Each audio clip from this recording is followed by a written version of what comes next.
Now, when you look up Ka equilibrium values, Ka, Kb, Ksb, oftentimes you might see it tabulated as pK.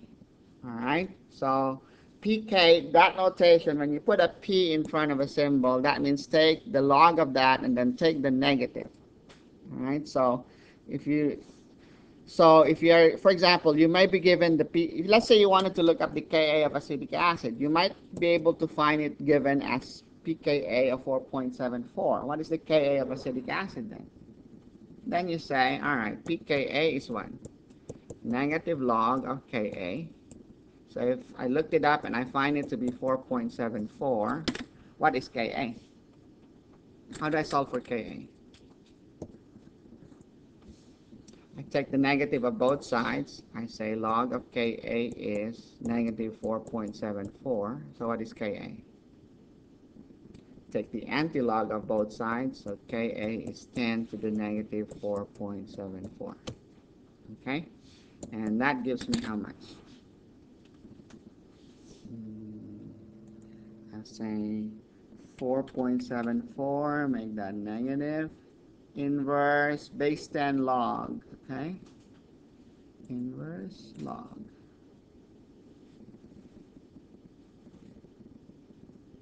That's not what I want. I just want 10 to the x up here. Okay. 4.74 negative. Inverse log is 10 to the x. So 10 to the negative 4.7 is equal to 1.95 times 10 to the negative 4.74. Let me do it again. 4.74 negative, and then 10 to the x. It's 1.8 times 10 to the negative 5. Okay? So this is going to be 1.8 times 10 to the negative 5. That should be it. A note about sig figs. Okay?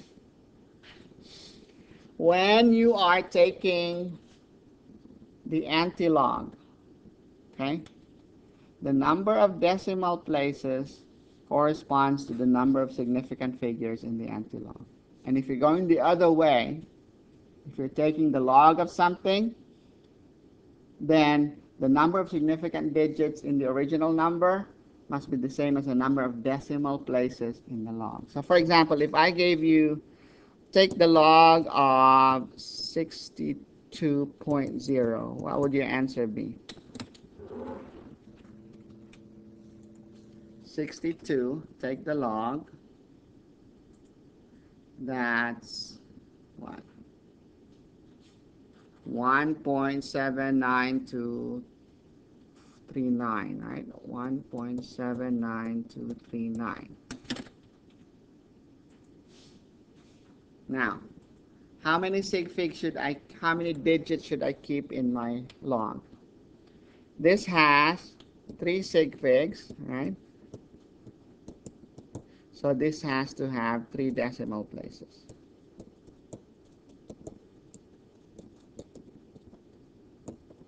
Okay?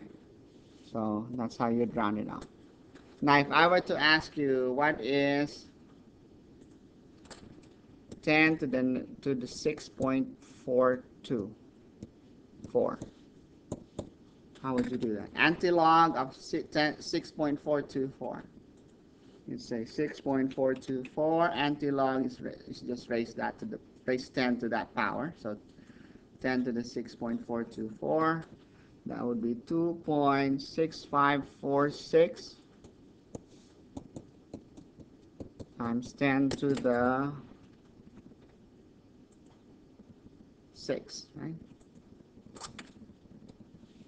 Now, I'm going the other way, so I have 3 decimal places, so I should keep 3 sig figs. So this answer should be 2.65 times 10 to the 6. Okay? Keep that in mind when you're doing sig figs.